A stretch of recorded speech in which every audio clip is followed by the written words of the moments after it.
Own community has come to Scotland for treatment which could change her life. 6-year-old Gosha has a large port wine birthmark on part of her face and body, but a small Scottish-based charity has raised enough money to pay for the first in a series of laser treatments at St John's Hospital in Livingston, so that when Gosha goes home to Poland, she'll no longer be branded as evil.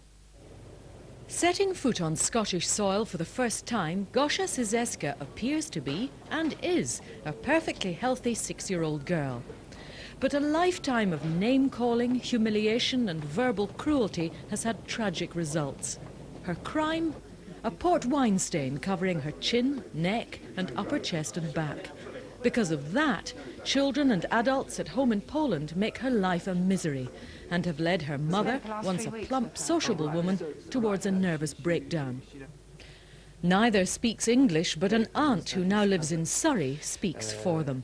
The children, who obviously get it from parents, have been saying that your mummy didn't want you, you've got the devil in you, that's why your mummy was very naughty, that's why you've got the mark. They call her Gorbachev, they call her beetroot, they call her fungus face.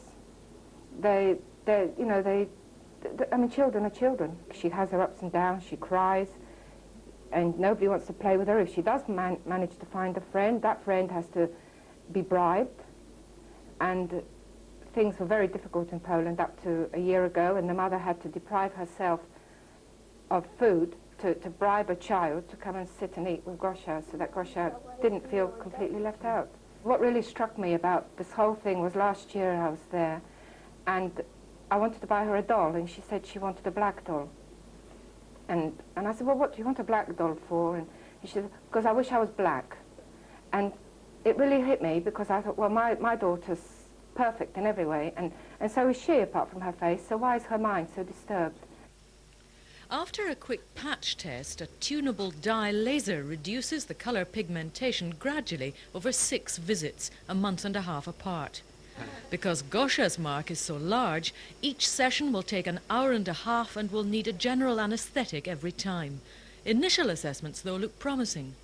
The average result is that the colour will fade quite considerably, so that either it's not conspicuous or visible to the casual eye, or it's something that can be covered very easily with makeup. What we hope to get is to remove the colour completely, although that is something that cannot be guaranteed. Based on our experience with a large number of children with conditions not unsimilar to Gosha, I'm quite optimistic. But the extent of her treatment means it's expensive.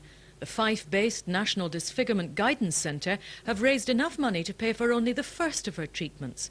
Their struggle to raise the balance, in excess of £20,000, will continue, so that Gosha will no longer be rejected by her own people.